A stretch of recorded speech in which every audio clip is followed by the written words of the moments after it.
1-3 முடிய வாசிக்கிறேன். விசுவாசமானது நம்பப்படுகிறவைகளின் உறுதியும் காணப்படாதவைகளின் நிச்சயமுமாயிருக்கிறது. அதனாலே முன்னோர்கள் நற்சாட்சி பெற்றார்கள். விசுவாசத்தினாலே நாம் உலகங்கள் தேவனுடைய வார்த்தையினால் உண்டாக்கப்பட்டதென்றும் இவ்விதமாய் காணப்படுகிறவைகள் தோன்றப்படுகிறவைகளால் உண்டாகவில்லை என்றும் அறிந்திருக்கிறோம். ஜெபம். பரலோக தகப்பனே, துதிக்கிறோம் ஆண்டவரே, இயேசுவின் நாமத்தில் வேண்டி வருகிறோம். ஆண்டவரே, எங்கே போவோம்? நித்திய ஜீவவசனம் எழுதுறது வாசிக்கிறோமே, நித்திய ஜீவவசனங்களுக்கு நேரம் நாங்கள் வருகிறோம். இந்த வார்த்தைகளை கொண்டு நீர் எங்களுக்கு ஊழியம் செய்ய முயற்சிக்கிறோம். ஆண்டவரே, நொறுக்கப்பட்ட இருதயத்தோடு பாரம் நிறைந்த இருதயத்தோடு வந்திருக்கிறவர்களுக்கு நீரே ஊழியம் செய்ய முயற்சிக்கிறோம். அந்த வார்த்தைகளை கொண்டு நீ தேற்றுகிறீர். அதற்காக இயேசுவின் நாமத்தில் பிதாவே, ஆமென். நாம் தொடர்ந்து பார்த்து கொண்டு வருகிறோம்.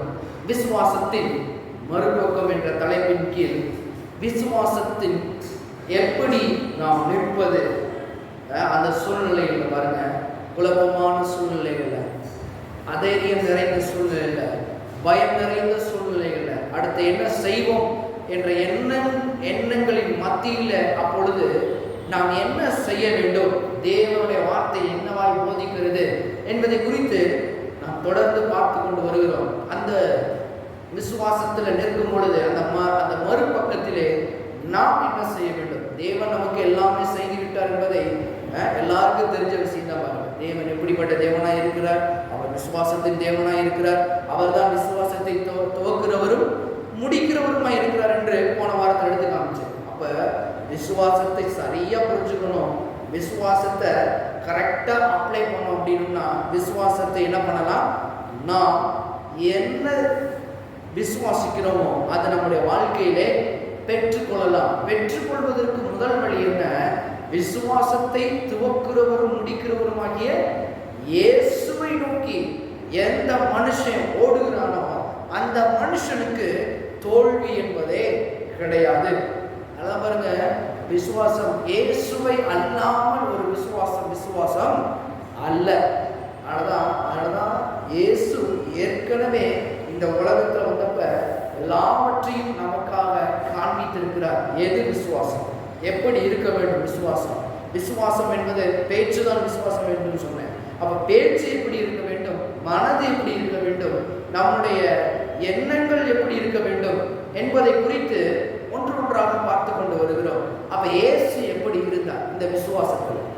இவ்வளவு நாள் பார்த்தா எப்படி இருந்தோம், யார் விசுவாசத்தை துவக்கிறவரு, யார் விசுவாசத்தை முடிக்கிறவரு, நம்ம எதோ ஃபாலோ பண்ணணும், நம்முடைய விசுவாசம் எதன் பேர்ல இருக்கிறது?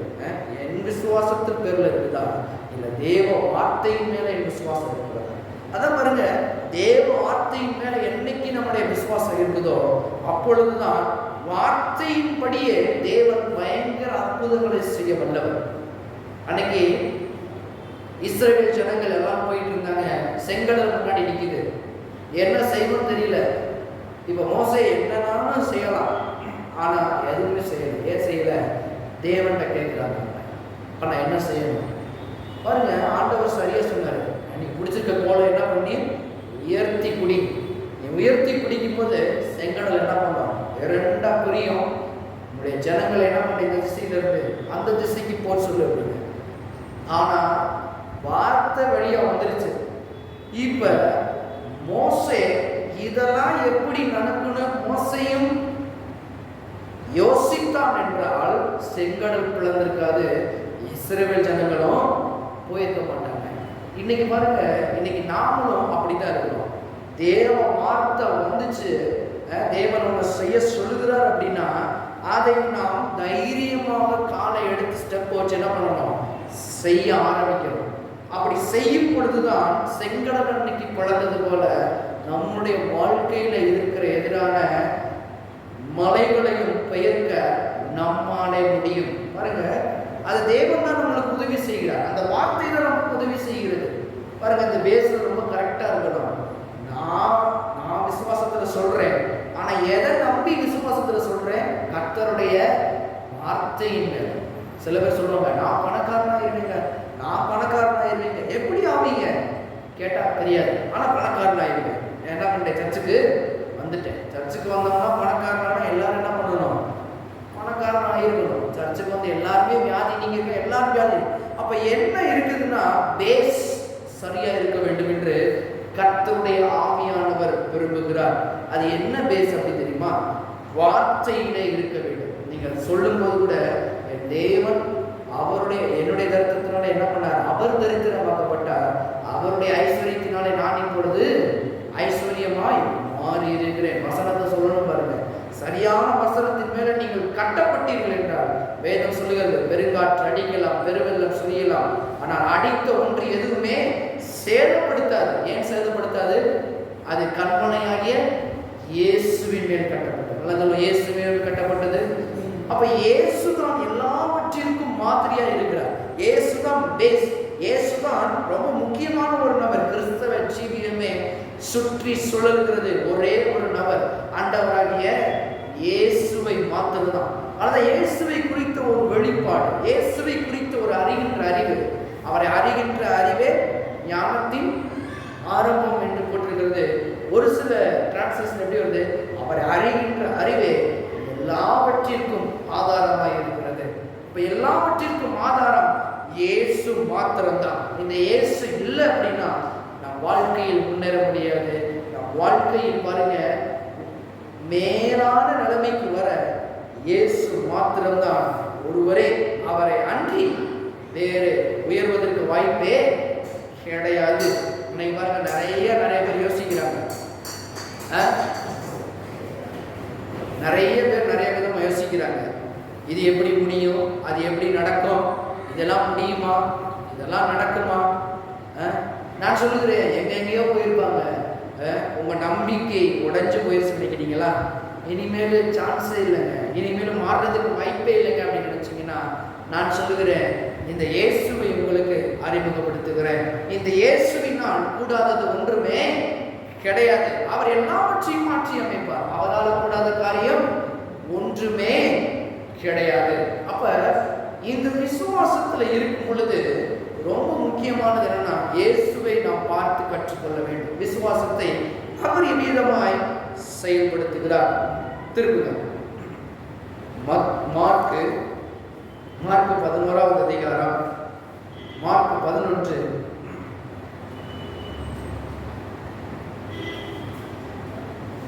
மார்க் 11 விசுவாசத்தை குறித்து இன்னும் ஆழமாய் நாம் வரக்கூடிய நாட்களை பார்ப்போம். இயேசு எதை விரும்புகிறார்? இயேசு விரும்புகிறதா நாம் விரும்ப வேண்டும்.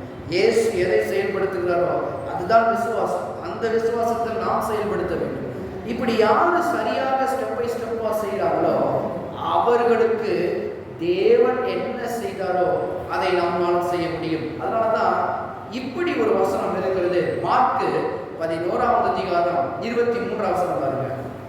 எவனாகிலும் இந்த மலையை பார்த்து நீ பெயர்ந்து சமுத்திரத்திலே தள்ளுண்டு போ என்று சொல்லி தான் சொன்னபடியே நடக்கும் என்று தன் இருதயத்தில் சந்தேகப்படாமல் விசுவாசித்தால் அவன் சொன்னபடியே ஆகும் என்று மெய்யாகவே உங்களுக்கு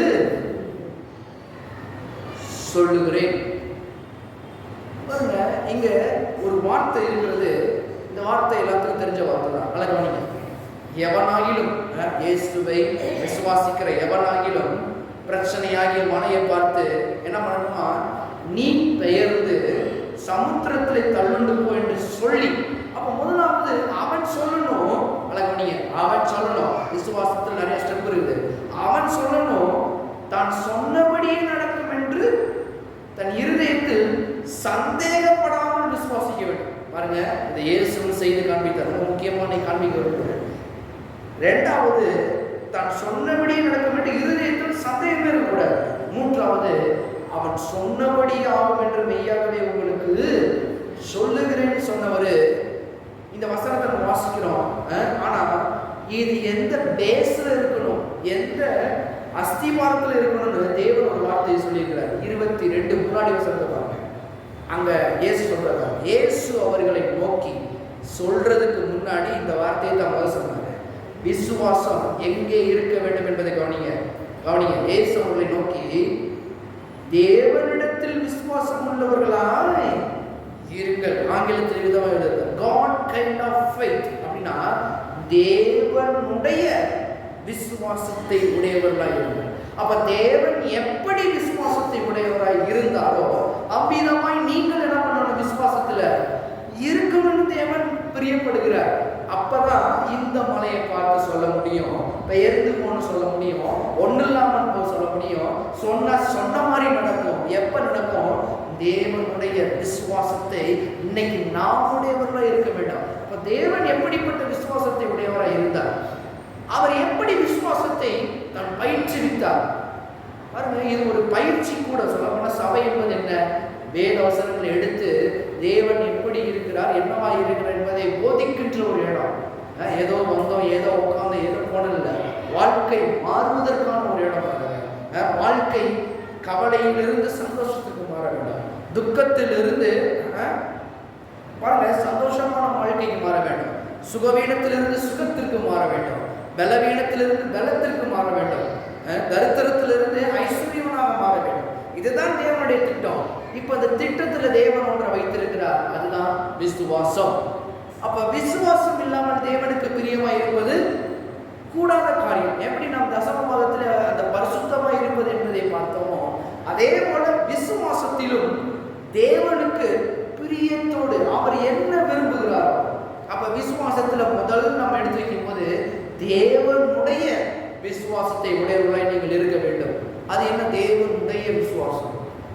தேவனுடைய விசுவாசம் அப்படி என்றால் தேவன் எப்படி விசுவாசத்தை கையாண்டாரோ, தேவன் எப்படி விசுவாசத்தை கையாண்டாரோ அதுபோல நாமும் கையாள வேண்டும் விசுவாசத்தை.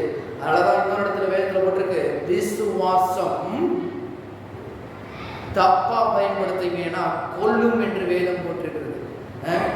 பாருங்க, எனக்கு தெரிஞ்சு ஒரு இடத்துக்கு பிரசங்கம் பண்ண போயிருந்தேன். அவள் பிரசங்கம் பண்ணோம், முடிச்சுட்டு நிறைய பேர் வந்துருந்தாங்க. பாருங்க, அதில் லாஸ்ட் ஒருத்தவங்க வந்து சொன்னாங்க. அப்போ அந்த சுகத்தை பற்றி பேசிக்கிட்டு இருந்தாங்க. தேவன் சுகத்தை தர வல்லவர், ஆனால் நான் விசுவாசிக்க வேண்டும். பாருங்க, இதை குறித்து போதிக்கப்பட்டு கொண்டு இருக்கிறது தேவனுடைய வார்த்தையில். அந்த அம்மா வந்து பாருங்க, நான் நிற்கிறேன், அந்த அம்மா லைனில் நிற்கிறாங்க, வந்து ஓன்னு அழுக. பாருங்க, ஏமா அழுகுறீங்க, ஏன் இப்படி அழுகுறீங்க அப்படின்னா, இந்த பிரசங்கத்தை இப்போ நீங்கள் பிரசங்கம் பண்ணீங்கல்ல, இந்த பிரசங்கத்தை ஒரு 2 வாரத்துக்கு முன்னாடி என்கிட்ட வந்து சொல்லியிருக்க கூடாது அப்படின்னு. ஏமா அப்படி சொல்றீங்க, என்னாச்சு அப்படின்னு சொன்னாங்க. அவங்க சொல்றாங்க, என் மகன் போன மாதம் தான் மரித்து போனாங்க. கண்ணீரோட சொல்லுங்க, நான் அவங்க மரித்து போனதுக்கும் இதற்கும் என்ன சம்பந்தம் என்பது என்னோட இதில் ஓடிட்டு இருந்துச்சு. சரி, அவங்க சொல்லப்படாங்கன்னு நினைக்கிறேன் அப்படின்னு. அவங்க சொல்றாங்க,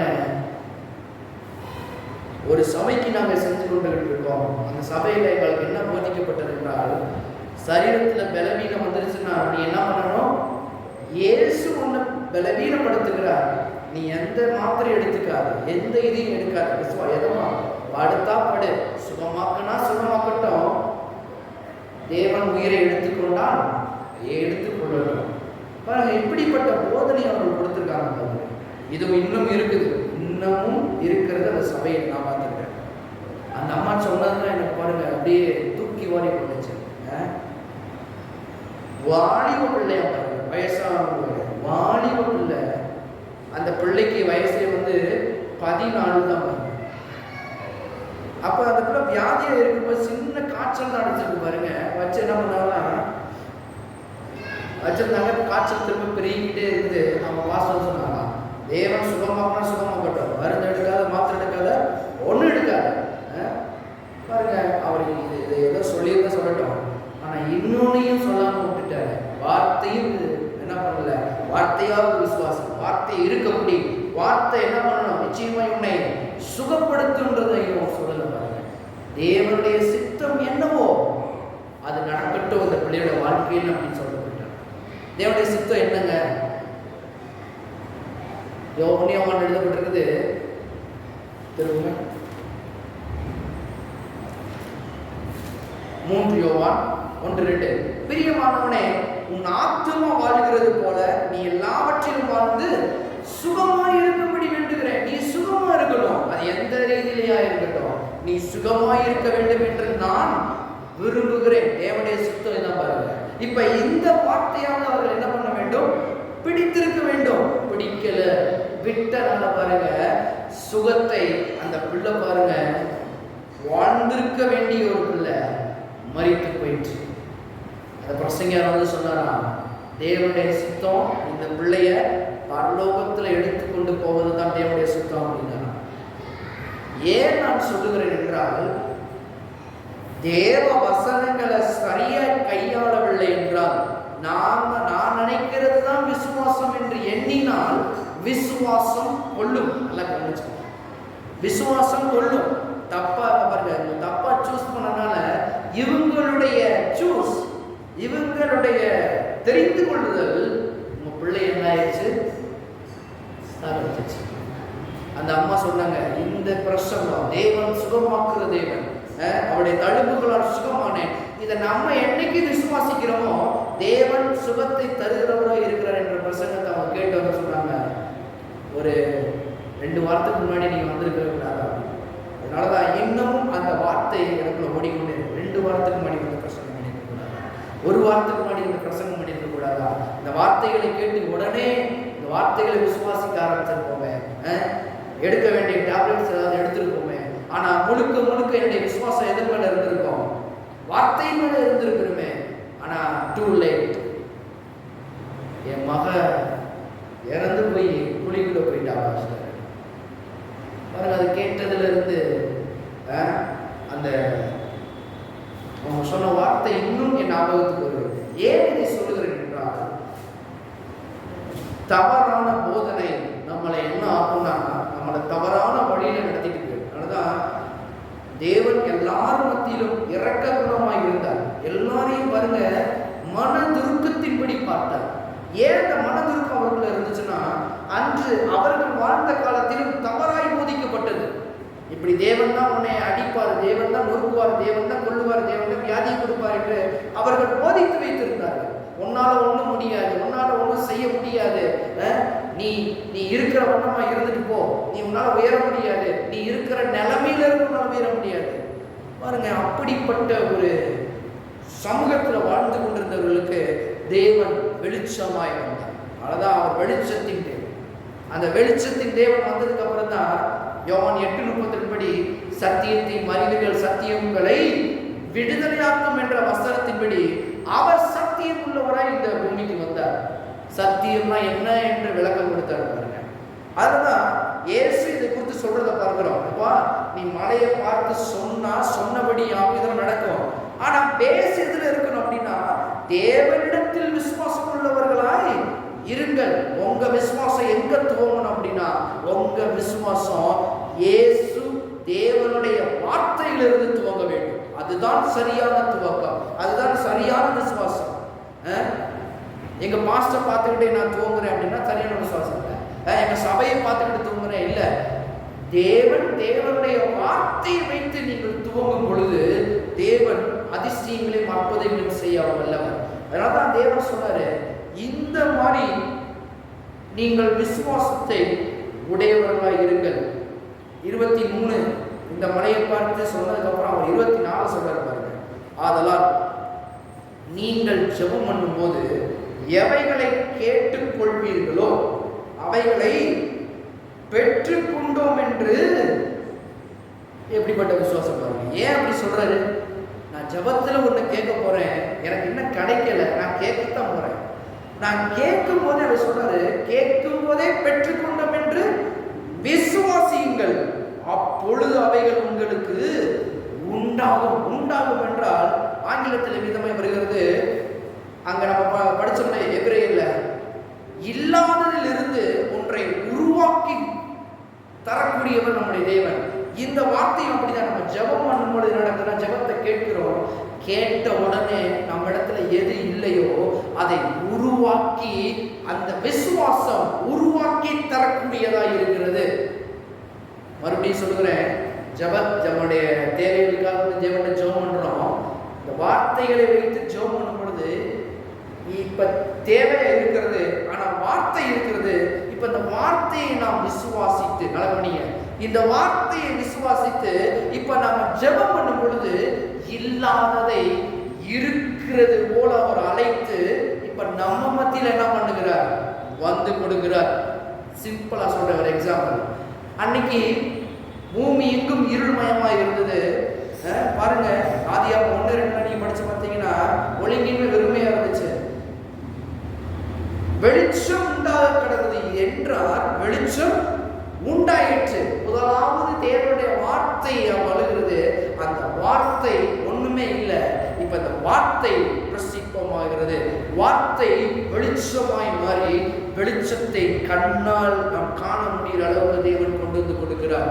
இதே போலத்தான் ஜெபம் பண்ணும் பொழுது தேவன் சொல்லுகிறார், நீங்கள் எவைகளை விரும்பி கேட்பீர்களோ அதை பெற்றுக்கொண்டோம் என்று விசுவாசிங்க. எதை விசுவாசிக்கிறீங்க? வார்த்தையின் மேல உங்கள் நம்பிக்கை, வார்த்தையின் மேல விசுவாசம் இருக்கட்டும். அப்படிப்பட்ட விசுவாசத்தை நீங்கள் வைத்தீர்கள் என்றால் அப்பொழுது அவைகள் உங்களுக்கு உண்டாகும் என்று சொல்லுகிறேன். அப்படிப்பட்ட விசுவாசம் நிச்சயமாய் தேவன் பதிலளிக்கிறவராய் இருக்கிறார். அதனாலதான் அன்னைக்கு ஒரு சில காரியங்களை தன்னுடைய சீஷர்களுக்கு கற்றுக் கொடுத்ததை பார்க்கணும். நான் காண்பிக்க விரும்புகிறேன். மார்க் 11வது அதிகாரம், மார்க் 11-13 பாருங்கள். அப்பொழுது இலைகள் உள்ள ஒரு அத்தி மரத்தை தூரத்திலே கண்டு அதில் ஏதாகிலும் அகப்படுமோ என்று பார்க்க வந்தார். அத்திப்பழம் காலமாய் இராதபடியால் அவர் அதனிடத்தில் வந்தபோது அதில் இலைகளை அல்லாமல் வேறொன்றையும் காணவில்லை. இது நிறைய விதமா இந்த வசனத்தை கொண்டு நிறைய பேர் சொல்றாங்க. அத்திப்பழம் காலமா இருக்கல, அதனால அவர் சபிச்சாரு. இன்னும் சில பேர் சொல்றாங்க அத்திப்பழ சீசன் வர வேண்டிய நேரத்துல ஒண்ணுமே இல்லை, அதனால சபிச்சாரு அப்படின்றாங்க.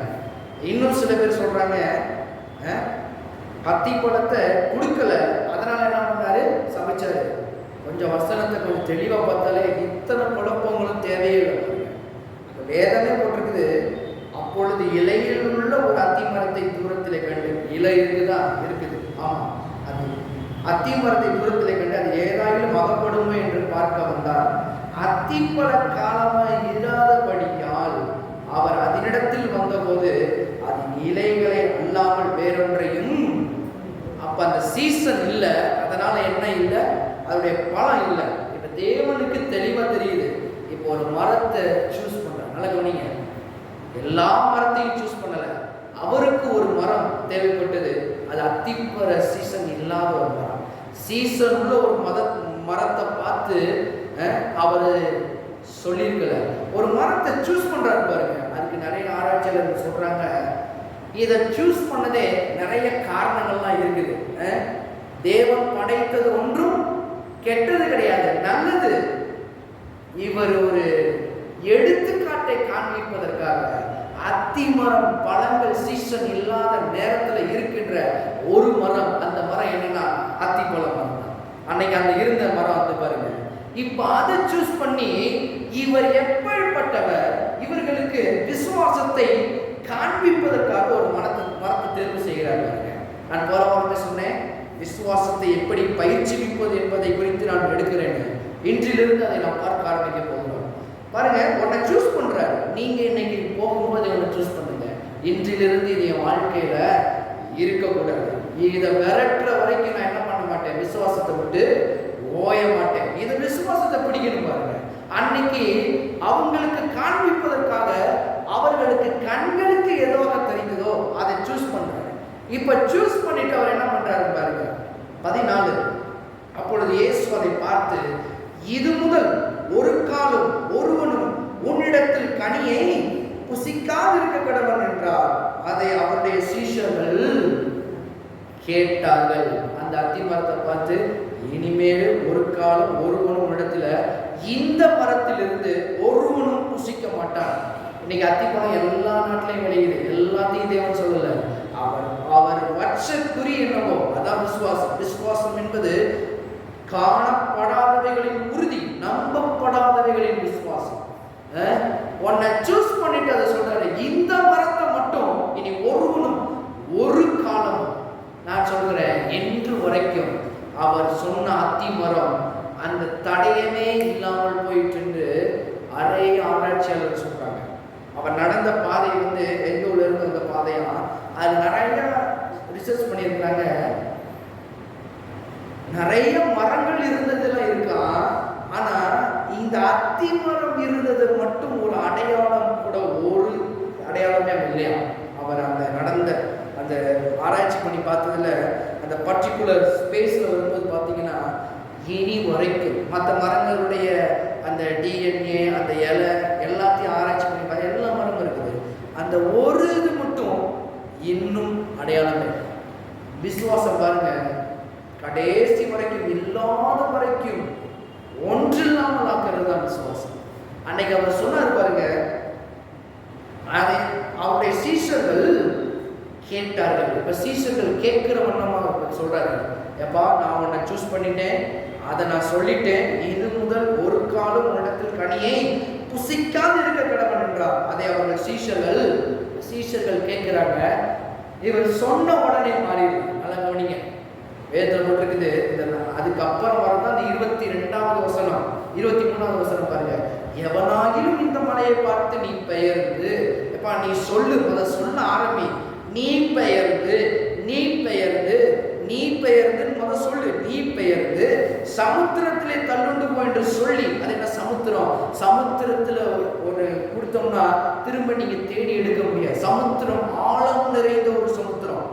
இது சமுத்திரம்ன்ற ஏற்கனவே நான் எடுத்திருக்கிறேன். சமுத்திரத்துலதான் நிறைய பாருங்க தேவையில்லாத எல்லாம் வருகிறது என்று வேதம் திட்டவட்டமாய் போதிக்கிறது.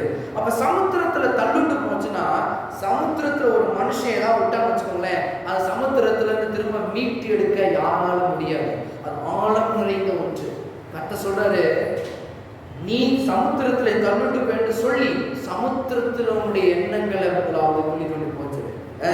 வாயில இருந்து அந்த பேச்சு இருக்க வேண்டாம். உன் பேச்சு எதுவா இருக்கணும் அப்படின்னா, எது வேணாமோ அதை சொல்லிக்கிட்டே தான் சொன்னபடியே நடக்கும் என்று தன் இருதயத்தில் சந்தேகப்படாமல் விசுவாசித்தால், அப்ப விசுவாசிக்கிற வரைக்கும் பேச்சு மாறவே கூடாது. அதே பேச்சு இருக்க வேண்டும், அதே விசுவாசம் இருக்க வேண்டும், அதே நம்பிக்கை இருக்க வேண்டும். சொல்லிக்கிட்டே அப்பொழுது அவன் சொன்னபடியே ஆகும். இப்ப தேவன் ஒரு வார்த்தை, ஏன்னா விசுவாசத்தின் தேவன். இவர் பேஸ் எங்க இருந்துச்சு? தேவனுடைய விசுவாசத்தை உடையவராக இருந்தார். இப்ப அவர்கள் சொல்லி காமிக்கிறார். எப்பா இங்க கவனிங்க, இவங்க எல்லாம் கேட்கிறாங்க. 15 வசனம் பாருங்க. அவர் எருசலேமுக்கு வந்தார்கள். இயேசு தேவாலயத்தில் பிரவேசித்து ஆலயத்தில் விற்கிறவர்களையும் கொள்ளுகிறவர்களையும் துரத்தி விட்டு, இந்த காசுக்காரனுடைய பலகைகளை புறாவிக்கிறவருடைய ஆசனங்களை கவிழ்த்து, ஒரு நீண்ட ஒரு இடப்பட்ட நேரங்களில் ஒரு சில காரியம் நடக்குது. அவருடைய ஆலயத்தை கள்ளநோயாத்திரனால அடிச்சு விரட்டி இதெல்லாம் பண்றாரு. இப்படி பண்ணி முடிச்சுட்டு இப்ப திரும்ப வரும்போது என்ன நடக்குதுன்னு பாருங்க. 19 மார்க்கு 11:19. அப்ப சொன்னவரு இப்ப என்ன நடக்குதுன்னு பாருங்க. வார்த்தையை பேசல, வார்த்தையை மாத்தல, எதுவுமே சொல்ல. சொன்னவர் ஒரே வார்த்தையை சொன்னார், இன்று முதல் ஒரு காலமும் ஒருவனும் உன்னிடத்தில் கனியை புசிக்காது இருக்க கடவுள் சொன்னதை அதை அவன் சீஷர்கள் கேட்டார்கள். இந்த கேட்டதை இவருடைய மனதிலே பதிந்திருந்தது. இப்ப இடையில எவ்வளவு சம்பவம் நடந்துச்சு? கலர் குவியாக அடிச்சு விரட்டுறது, புகாய் கொண்ட விரட்டுறாரு, எல்லாத்தையும் என் தேவனுடைய ஆலயத்தை கலர் ஒரு பெரிய சம்பவமே நடக்குது. இப்போ முடிச்சுட்டு திரும்ப போறாங்க. சாயங்காலம் ஆன போது 19 சாயங்காலம் ஆன போது அவர் நகரத்திலிருந்து புறப்பட்டு போனார். 20 மறுநாள் காலையிலே, மறுநாள் காலையிலே அவர்கள் அவ்வழியாய் போகும்போது அந்த அத்திமரம், அந்த அத்திமரம் சூஸ் பண்ண அந்த அத்திமரம் வேரோடே பட்டு போயிருக்கிறதை கண்டார்கள். அப்பொழுது கேட்டார்கள், இப்பொழுது கண்டார்கள். அன்னைக்கு தோமா சொன்ன பாருங்க, உண்மை குறித்து நான் கேள்விப்பட்டேன், இப்பொழுது என்னுடைய கண்மை காண்கிறது. நீ உயிரோடு இருக்கலாம், நான் நீ உயிரோடு இல்லை, எல்லாரும் சொல்றது பொய் நினைச்சேன், ஆனா இப்பொழுது என்னுடைய கண்மை காண்கிறதுன்னு சொன்னா பாருங்க. அதே போல சீஷர்கள் முதலாவது கேட்டார்கள், ஒரு காலம் ஒருவனும் இடத்துல கனி புசிக்க சொன்ன வார்த்தையின்படி இப்ப என்ன பண்றாங்க? மறுநாள் காலையில பார்க்கிறார்கள், கண்டார்கள். இப்ப காண்கும் பொழுது எப்படி இருந்துச்சு? 21 பேதுரு நினைவு கூர்ந்து, என்னத்தை நினைவு கூர்ந்தார் தெரியுமா? இந்த சம்பவத்தில் நம்ம படிக்கும்போது எப்படி படிக்கிறோம் தெரியுமா? அதை கவனிங்க, ஒரு இன்ட்ரெஸ்டான ஒன்று. அன்னைக்கு அத்தி மரத்தை சமைச்சாரு, எதுவுமே சொல்லாம போயிட்டாருன்னு நினைக்கிறோம். சுவிசேஷங்களை பெரட்டி பார்க்கும்போது அவர் சொன்ன உடனேயே சில காரியங்களை சீஷர்களுக்கு சொல்லி கொடுத்தார். உங்களுக்கு தெரியுமா? திருப்புங்க மத்தேயு 21. நம்ம நினைச்சுக்கிட்டு இருக்கோம் அப்படியே போயிட்டாருன்னு நினைக்கிறோம். அப்பயே 2 ஒழுங்கு வசவெல்லாம் விழுந்திருக்கு அவங்களுக்கு. மத்தேயு 21 பாருங்க. மத்தேயு 21 20 பாருங்க. சீஷர்கள் அதை கண்டு இந்த அத்திமரம் எத்தனை சீக்கிரமாய், அழகவனிங்க, இங்க கொஞ்சம் வார்த்தை வேற மாதிரி வரும், எத்தனை சீக்கிரமாய் பட்டு போயிற்று என்று சொல்லி, சரி பட்டு போனது ஓகே, எத்தனை சீக்கிரமா பட்டு போச்சு? இவருடைய விசுவாசம் என்னது? எத்தனை சீக்கிரம், எவ்வளவு நேரம் இருந்திருக்கும்? நேற்று சொன்னாரு, இது இன்னைக்கு காலையில, அப்ப எத்தனை சீக்கிரம் இவருடைய எண்ணங்கள். இன்னைக்கு நிறைய பேருடைய உள்ளங்கள் எப்படி இருக்கு தெரியுமா? எண்ணங்கள் நாளைக்கு நடக்கும், நாளை கழிச்சு நடக்கப்படும், இன்னும் விசுவாசத்தை பிடிப்போம், இன்னும் முடிப்போம், நடக்கல, 3வது நாள் நடக்கல, சரி 4வது நாள், இல்ல சொன்ன நேரத்திலேயே சொன்ன நிமிஷத்திலேயே அது தன் வேலையை துவங்கி விட்டது, வேரோடே பட்டு போக ஆரம்பித்து விட்டது. இவர்கள் சீஷரும் அப்படித்தான் நீங்க நினைக்கிறாங்க. அவள் நினைக்கிறது என்னது? சீஷர் அதை கண்டு இந்த அத்திமரம் எத்தனை சீக்கிரமாய் பட்டு போயிட்டு என்று சொல்லி ஆச்சரியப்பட்டு, இப்ப இயேசு அவர்களை நோக்கி, இப்ப அவருடைய ரிப்ளை என்ன பாருங்க, நீங்கள் சந்தேகப்படாமல் விசுவாசம் உள்ளவர்களாய் இருந்தால் இந்த அத்தி மரத்திற்கு செய்ததை நீங்கள் செய்வதும் அல்லாமல் இந்த மலையை பார்த்து, அப்ப அங்க சொன்னதுதான் இப்ப இங்க வருது, அங்க ஜாயிண்டா இருக்குது, இங்க இன்னும் கொஞ்சம் மத்தையும் கொஞ்சம் தெளிவுபடுத்துகிறார். இந்த மலையை பார்த்து நீ பெயர்ந்து சமுத்திரத்திலே தள்ளுண்டு போ என்று சொல்லி என்று சொன்னார், தள்ளுண்டு போ என்று சொன்னாலும் அப்படி ஆகும் என்று மெய்யாகவே உங்களுக்கு சொல்லுகிறேன். மேலும் நீங்கள் விசுவாசம் உள்ளவர்களா, இப்பதான் அடுத்த ஜெபத்தை குறித்து சொல்றாரு. அப்ப என்ன இயேசு காண்பிக்க வர்றார் அப்படின்னா, எப்ப நீ சொன்னேல அதுல நீ உறுதியாரு. நான் சொன்னேன் பாரு, வேரோட பட்டு போன்னு சொன்னேன், சொன்ன நிமிஷத்துல பட்டு போகாத ஆரம்பிச்சிருச்சு. நீ என்ன நினைச்ச? இது எத்தனை சீக்கிரம்? சீக்கிரம் கிடையாது, நான் சொன்ன வார்த்தையில அப்பவே துவங்க ஆரம்பித்து விட்டது, வேரோட பட்டு போக ஆரம்பித்தது. இப்ப நீ கண்ணு பார்க்கறதுக்கு கொஞ்சம் லேட் ஆச்சு. தானியலுக்கு அதான் அன்னைக்கு ஜெபம் பண்ணிட்டு இருந்தான், ஆண்டவரே அப்படி ஜெபம் பண்ணிட்டு இருக்க பாருங்க, தேவதூதன் சொல்றான், ஏன் இத்தனை லேட்டு? எப்பா நீ ஜெபம் பண்ண நிமிஷத்திலேயே உன் பதிலை தேவன் வெளிப்படுத்தி எனக்கு கொடுத்துட்டாரு. நான் கொண்டு வரும் பொழுது சில பிசாசுகளின் தூதர்கள் அதை தடை பண்ணாங்க அப்படின்னு சொல்ல பார்க்கலாம். இன்னைக்கும் தேவன் நீங்கள் கேட்கும் போதே ஆயத்தமாக்கி விட்டார். கொண்டு வரதுக்கு சில பிசாசுகள் இருக்கிறது, நம்முடைய மனது மாற வேண்டியது இருக்குது. எல்லாம் மாறும் பொழுது ரைட்டா போகும் பாருங்க. அப்ப கர்த்தர் சொல்றாரு, சொன்ன நிமிஷத்திலேயே நடக்கும். அதை குறித்து சொல்லும் போது ஜெபத்தை குறித்து சொல்றாரு, நீங்கள் விசுவாசம் உள்ள ஜெபத்திலே எவர்களை கேட்கிறோம் அவைகள் எல்லாம் பெற்று கொண்டோம் என்று விசுவாசிங்க. அப்பயே எல்லாத்திலும் அப்பயே that time, அப்பயே இப்பயே எல்லாத்திலும் இப்பயே. இப்ப நீங்க என்ன நினைக்கிறீங்க? உங்களுக்கு விரோதமா ஏதாவது இருக்குதா? ஏதாவது மாறாமே இருக்குதா? இப்ப சொல்லுங்க, இயேசுவின் நாமத்தில் வேரோட பட்டு போவதாக சொன்ன நிமிஷத்துல இப்ப கிளம்புங்க. நான் சொல்லுகிறேன், நீங்கள் எதை விசுவாசித்து சொன்னீர்களோ அது வேரோட பட்டு போயிருக்கும். ஆரம்பிக்க பாருங்க. இதுதான் விசுவாசத்தின் மறுபக்கம். அப்ப ரொம்ப முக்கியம் பாருங்க, தேவன் ஒன்று செஞ்சு காமிக்கிறாரு. சொன்னால் சொன்னபடி ஆகும். இந்த மலையை பார்த்து பெயர்ந்து சமுத்திரத்தை தள்ளும் என்று சொல்லி சொன்னபடியே அவன் சொல்வீர்கள் என்றார். விசுவாசத்தை ஒரு தடவை சொன்னாலே போதும். விசுவாசம், அதான் விசுவாசம். சொல்லிக்கிட்டே இருக்க வார்த்தையை தேவனுடைய வார்த்தையை விடாதீர்கள். வார்த்தையை நம்பினீர்கள் என்றால், வார்த்தையை விசுவாசத்தில் என்றால், தேவ வார்த்தையை தேவனுடைய விசுவாசத்தை உடையவர்களாக இருங்கள். தேவ வசனத்தை பிடித்துக் கொண்டீர்கள் என்றால் அதுதான் விசுவாசம். விசுவாசத்தை துவக்கிறவரும் முடிக்கிறவரும் அவர். விசுவாசத்தை துவக்கி அவரே முடிப்பார். ஆமென். அவர் செஞ்சு காமிச்சாரு. இன்னைக்கு நான் சொல்றேன், நீங்களும் செய்ய முடியும் என்று அவர் சொல்லி இருக்கிறார். அவருடைய வார்த்தை பிடிங்க, கர்த்தர் அதை நிறைவேற்றுவார். ஆமென். ஜெபம். பரலோக தகப்பனே, துதிக்கிற ஆண்டவரே, இயேசுவின் நாமத்தில் வருகிறோம்.